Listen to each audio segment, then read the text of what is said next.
Eh bien, salut tout le monde, comment allez-vous? Bonne journée de novembre. Qu'est-ce qu'on fait aujourd'hui? On va faire un cheesecake. Ben oui, un autre cheesecake, mais pas n'importe lequel cette fois-ci.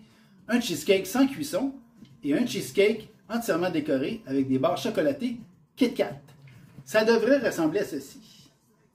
Ça a l'air vraiment bon. Ben non, ce n'est pas keto, mais moi je ne suis pas toujours keto en ce moment parce que j'ai atteint ce point-là. Et puis la visite qui vient chez moi ne sont pas keto et les enfants avec lesquels je vis ne sont pas keto, alors on se fait plaisir. J'ai le goût d'expérimenter ce savoureux cheesecake sans cuisson. Alors, à nos chaudrons. Bon, et bien, pour réaliser cette recette-ci, vous allez avoir besoin d'un moule à charnière d'un diamètre de 8 pouces. Bon, alors on commence. Pour la base du gâteau au fromage sans cuisson, vous prenez des biscuits digestifs de votre choix. Ça peut être des biscuits Goglu, des biscuits au beurre. Moi, j'ai pris des biscuits Biscoff Lotus. Alors, vous allez avoir besoin de, ici, 350 g de biscuits digestifs que je vais réduire en morceaux très fins, comme pour faire une pâte avec. Je vais prendre mon robot, sinon vous mettez le tout dans un sac refermable et vous prenez votre rouleau à pâte et vous écrasez le tout. Après, vous aurez besoin de 160 g de beurre non salé, température pièce. De toute façon, vous allez le faire fondre au four micro-ondes pour l'ajouter à votre base de biscuits. Vous allez avoir besoin de 32 doigts Kit Kat. C'est 8 paquets de Kit Kat qu'il vous faut de 45 g chacun. Et puis, pour le gâteau, vous allez avoir besoin de 500 g de fromage à la crème, 2 cartons de fromage à la crème si vous désirez. En totalité, 500 g. Température pièce, il faut que ça soit mou, absolument. 120 g de sucre à glacer, 480 ml de crème à fouetter 35% ou double crème, comme certains ils appellent. Dans certaines parties du monde, ils appellent ça double cream, mais ici, ben, c'est crème à fouetter. Il faut que ce soit entre 30 et 35% de matière grasse. Alors ici, c'est 473, mais il m'en faut 480. Je vais venir l'emprunter ici. Et puis pour le dessus, pour le nappage du gâteau fromage à la crème sans cuisson, 100 ml encore de crème à fouetter 35%, donc je vais en avoir amplement pour combler ici. 100 g de chocolat noir en pépites que l'on va faire fondre au bain-marie. Et puis 6 doigts encore de Kit Kat. Moi j'ai pris Kit Kat noisette. Alors je vais prendre seulement 6 doigts que je vais couper grossièrement au couteau pour venir mettre sur le dessus du gâteau pour avoir une décoration. Fait que mes doigts de Kit Kat ici vont être mis tout autour de mon moule. Je vais mettre la pâte à biscuits. Après, je vais venir monter ma garniture centrale. Je vais l'introduire ici. Je vais mettre ça après au frigo 5 heures. À la fin, je vais venir faire ma ganache. Je vais verser ça là-dessus. Je vais remettre au frigo un certain temps. Puis ça va être prêt à déguster. Fait qu'on fait ça ensemble.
rendu à la dernière étape du cheesecake, la ganache qui va être ici sur le dessus. Alors, pour ça, j'ai besoin de la crème 35% à fouetter. J'ai besoin de 100 ml, c'est ce que j'ai ici. Et puis, 100 g de pépites de chocolat noir. Alors, ce que je fais, je vais garder ça dans ce petit bol. Je vais prendre une maryse. Je vais amener la crème à fouetter 35%. Je vais la chauffer. Je vais la verser sur mes pépites de chocolat. Je vais les faire fondre.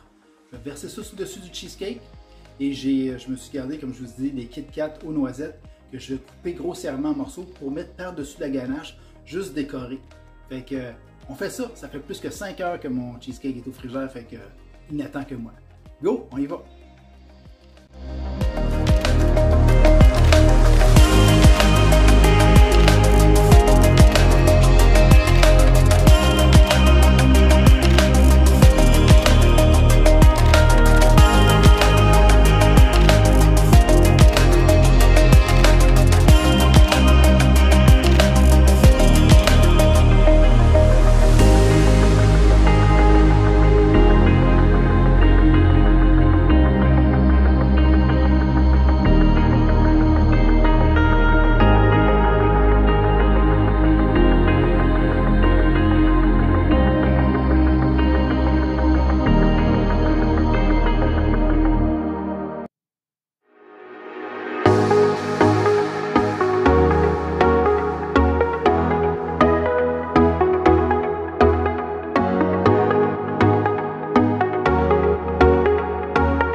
Bon, eh bien, moment de vérité.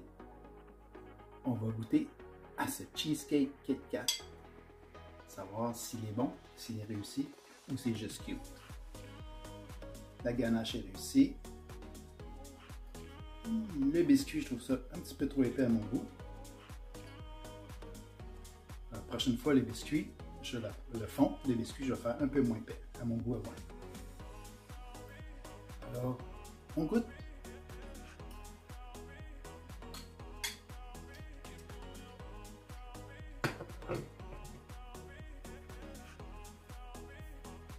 Oui, c'est réussi, sans cuisson, vraiment bon.